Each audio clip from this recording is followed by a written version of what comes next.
Emma Raducanu breaks silence after Wuhan. Withdrawal reveals $10 million recovery. Journey to reclaim peace.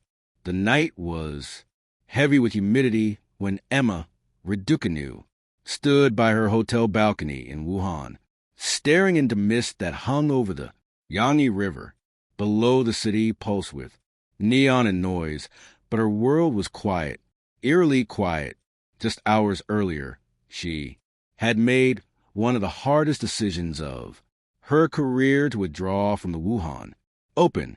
Her team had stood by her side when she signed the withdrawal form. Her coach looked concerned, but understanding. Her physiotherapist. I said what no one dared to voice. She wasn't ready. Now alone, Emma let the truth settle in.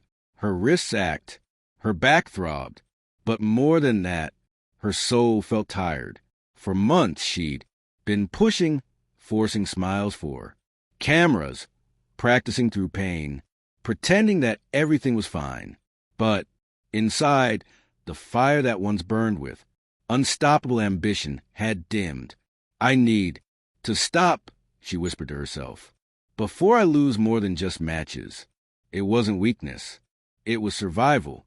The pressure perfection. Ever since her historic 2021 U.S. Open win, Emma's life had been a whirlwind, a perfect storm of fame, expectation, and exhaustion. At just 18, she'd gone from a relative unknown to a global phenomenon. Endorsements flooded in Dior, Tiffany, Porsche, Nike. Headlines called her the future of tennis. But with fame came the way to perfection. Every appearance was analyzed, every loss magnified. She wasn't just a player anymore. She was a brand, a symbol of promise and youth. And that's what made every setback feel unbearable. Behind closed doors, the injuries piled up. Wrist strain, ankle, sprains, back spasms. Her body cried for rest, but her mind refused to listen. She once told her agent, half-jokingly, I don't have time to be human anymore. Now, after Wuhan, that haunting sentence echoed back at her. For the first time since New York, Emma decided she needed to do something radical. Disappear and heal. The disappearing act. In the days following her withdrawal, rumors swirled. Some claimed she was retiring. Others said she'd suffered a breakdown. Emma stayed silent. Her social media went dark. No press releases. No cryptic captions. Just silence. Unfamiliar, uncomfortable silence. Then, quietly, she flew to Switzerland with her team. Not to play, but to recover facility. She checked into wasn't just any wellness center. It was one of the most advanced in the world. A private retreat, nestled in the Alps where billionaires, Olympians, and artists came to heal both body and mind. The program was rumored to cost nearly $10 million.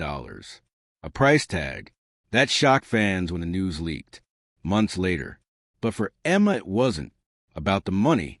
It was about reclaiming what fame had stolen. Her peace.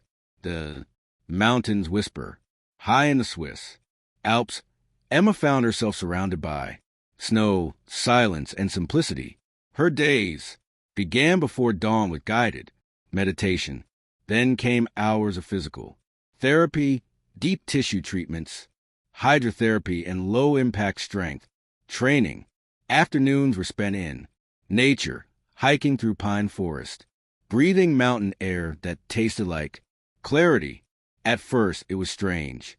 She missed the sound of bouncing tennis balls, the flack of the racket, the rhythm of competition.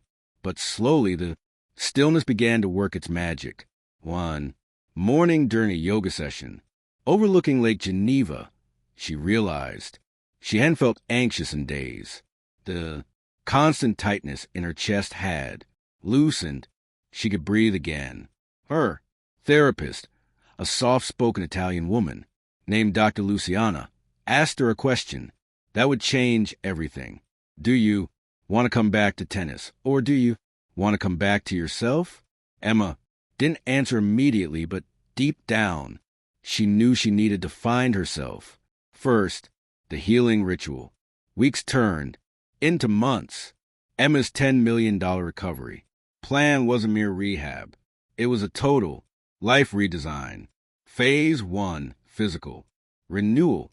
Her team worked meticulously to rebuild her strength from the ground up. Pilates for balance, swimming for endurance, yoga for flexibility. Every movement had intention. Every rep had purpose. Phase 2, mental reset.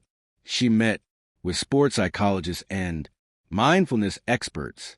They taught her how to detach her self-worth from her results, how to find identity outside the game.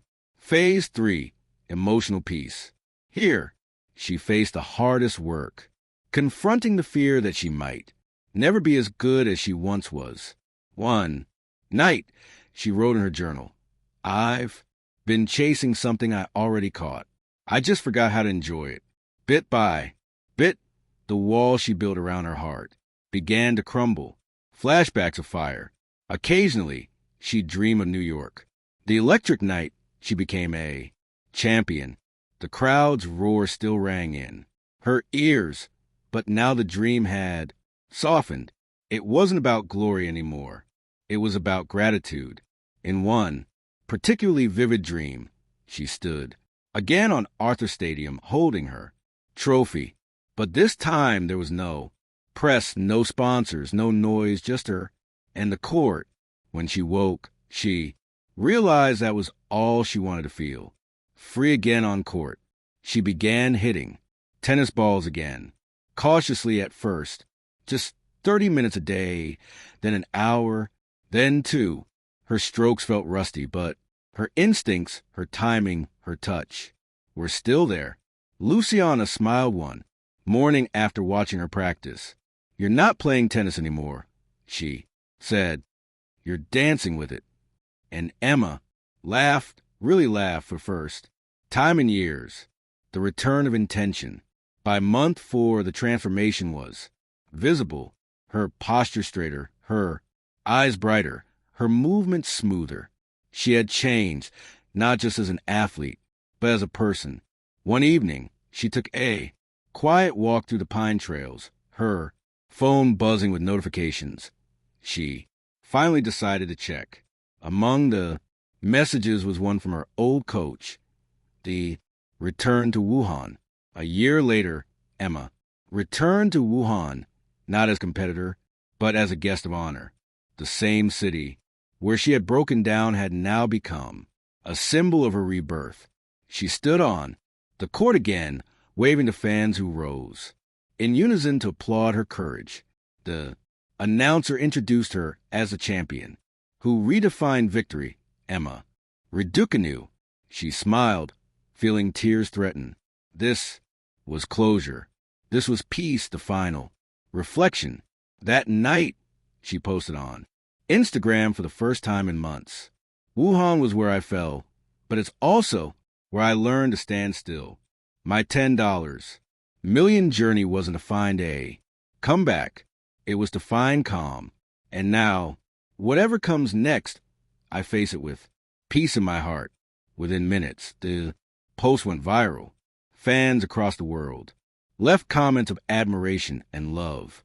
Coco Golf, IG Swiatek, and Naomi Osaka all commented with hearts and fire. Emojis. Tennis had witnessed comebacks before, but Emma's wasn't about reclaiming titles. It was about reclaiming herself, the sound of peace. Months later, as she walked onto center court at Wimbledon once more, the crowd roared her name. She closed her eyes, inhaled deeply, and smiled not out of pride, but serenity. This time there was no pressure, no fear, no noise in her head, just the sound of her heartbeat, the sound of peace. As the umpire called, "Ladies and gentlemen, Emma Raducanu to serve," she stepped forward, raised her racket, and whispered herself, "This is where I belong." Whole-heeled and free, and with a calm, confident swing, she sent the ball soaring into the sunlit sky. Thank you for watching. Please don't forget to hit the subscribe button, like, and share.